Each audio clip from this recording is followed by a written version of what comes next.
Coming up on Insight News, cigarettes get visual warnings and the news dean of students stopped by. Plus, a local Jewish community center prepares for their annual Olympic Games. Stay with us, stay informed. Insight News is next.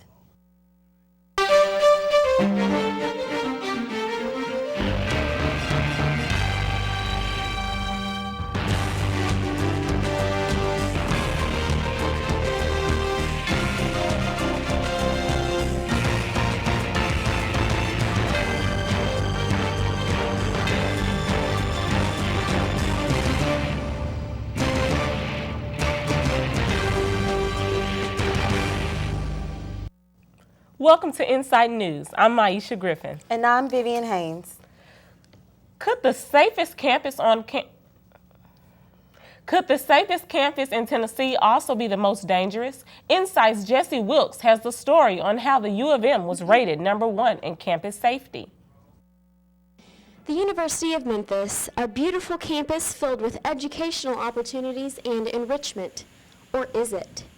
In the past month, crime has run rampant across the university. Death threats were aimed at business students from the Fogelman College of Business, which even led to further FBI investigations. Robberies throughout campus neighborhoods, one so severe that students were bound with duct tape, pistol whipped, and stripped of all valuable possessions. Sometimes, like with the Fogelman threats, I thought it was a little strange how the cops reacted to it. Like, they didn't seem like it was that big of a deal when it could have blown out of proportion. And The U of M boasts that it's the safest campus from 2007 to 2009. But tell that to the employees of the Daily Helmsman, who came to work one day to find $12,000 of computers stolen. The burglar escaped from the building with the stolen equipment in one of these. The Tennessee Bureau of Investigation has rated the U of M #1 in campus safety for 3 years in running after a near-perfect audit score.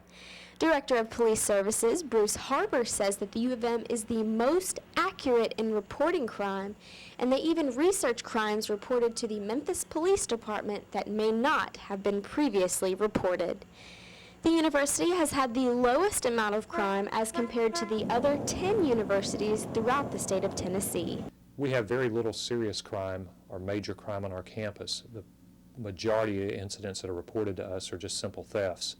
But when something does occur, we want to make sure that we get the word out to the student, faculty, and staff, the entire university community. When an incident does occur on campus, Police Services immediately sends out a Tiger Text, which is the emergency alert text messaging service to notify students, faculty, and staff.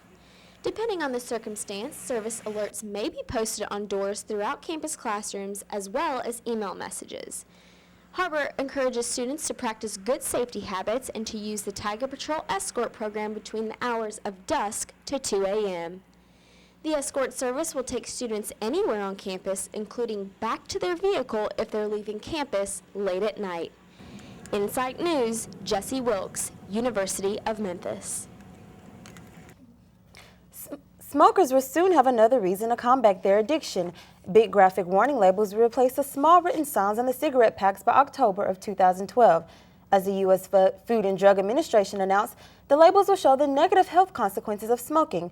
With this, FDA commissioners hope to reduce illnesses and deaths caused by tobacco use.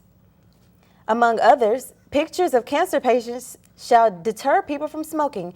It is the biggest warning label change in 25 years and part of a new prevention plan that was passed last year. Coming up, we welcome the new Dean of Students and hear about his plans for the U of M. And Facebook's done it again. After winning over MySpace fans, will Google be next? They say thank you can go a long way. Have you ever wanted to thank the brave men and women of our armed forces who risk their lives for us on a daily basis? Now Salute America's Heroes makes that possible through a network of support services that they offer, services like jobs and housing, especially to those who are disabled. To learn more, call 1-888-44-SALUTE or visit saluteheroes.org on the web.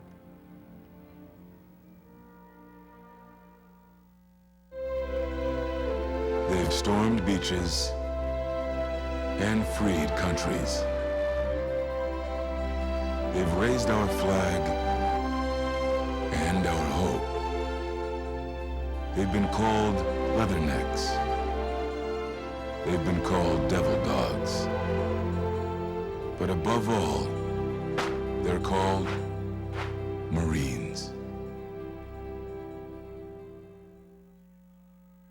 Did you know that a family of four can earn up to $50,000 a year and still be eligible for government health insurance for their children?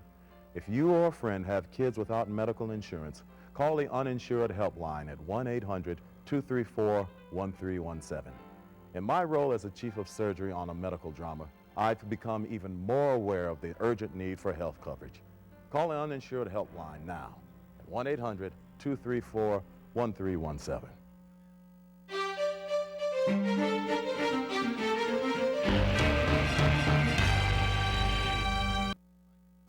Leadership and involvement skills are important to cultivate while attending college. The Office of Dean of Students has been instrumental in helping students hone in these skills.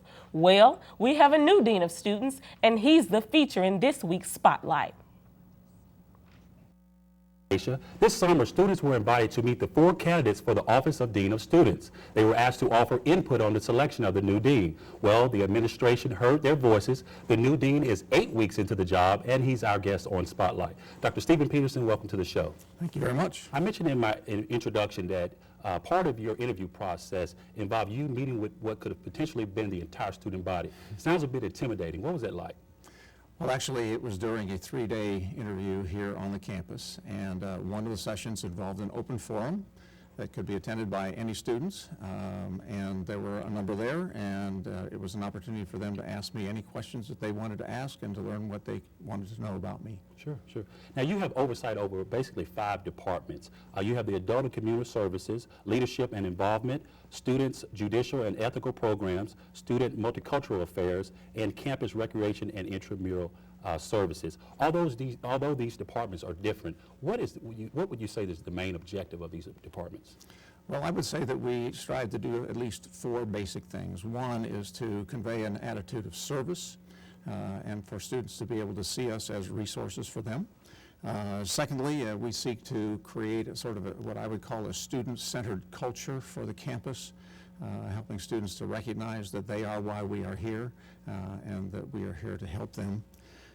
Thirdly, I would say that we seek to foster an environment of inclusiveness and to generate an appreciation for diversity. This is a very diverse campus, and it takes work to make sure that everyone feels like they belong here. And finally, I would say that we look to create opportunities for students to get involved, to be a part of student groups and to be engaged with the campus, and hopefully also to gain some leadership experience in the process. Sure. Students are busy people. What would you say would be the main benefit to getting involved with one of these departments? Well, obviously, a university is about getting ready for life, and in life we all need to be able to participate in groups and belong to organizations and give back to our communities, and hopefully those experiences will allow them to do that and to learn those skills, plus the fact that we hope they also learn to be good leaders. I mean, in fact, these students who are here today are the ones who are going to shape our future, and I hope that we send them away prepared to do that. I met you in line at the UC. In fact, we were getting salads, and we were introduced by Dr. Bingham, your boss. What does that interaction with the students do for you? Well, I don't know that it's so much about what it does for me as what I hope it does for the students. You know, my goal is to be as open and available to students as possible to help them know that they have someone here who will advocate for them and who will be a resource for them. So the more students I get to know and the more students I meet, the more they know that I'm there for them, and hopefully that will serve them well. Sure.